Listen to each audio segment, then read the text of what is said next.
Okay. Ndereti ya Punguza Mizigo irahetũkirio nĩ mbunge igĩrĩ tu cia kaunti ya Turkana na Uasin Gishu na guteyanirio nĩ mbunge 45 cia kaunti, na ũguo kũmĩhotomia kuona yabatie kũhetũkio nĩ mbunge cia kaunti itanyiheire 24. It is fair to say that the Punguza Mizigo phase 1 journey has come to a conclusive end with the decision of a majority of county assemblies. Because despite the decision of the majority of county assemblies, which decision, by the way, we welcome and respect, the big question today and in the minds of many Kenyans, especially those who supported the bill, is what next? Aukot akoretwo akiorota ateti aria arauga nio maratumire ndereti ĩyo ĩthinikanio nĩ mbunge cia kaunti, o rĩrĩ ataramu a kiugite marauga ĩragũithirio kuona ateti aingĩ metereire maumirira ma kamĩtĩ ya BBI iria itanyitwo kũrekereria riboti yayo kwanjĩrĩria kana gaka. The majority of Kenyans still hope that they will have a chance to vote on the bill directly. But it is unfortunate that some well-known political charlatans saw our noble cause as political competition.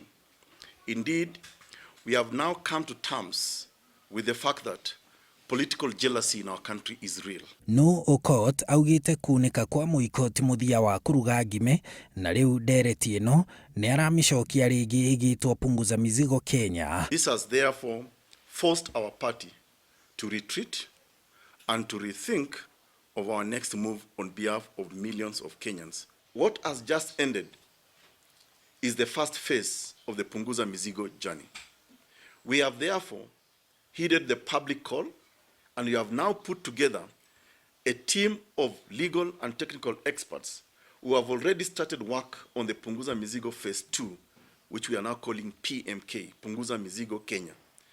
That will be enriched with the views we collected from the county assemblies and any other new proposal from the public. Kuringana na watho gucokia ndereti ĩno gũkwambĩrĩria werũ mũtaratara ũcio arĩ hamwe na kũngania irore.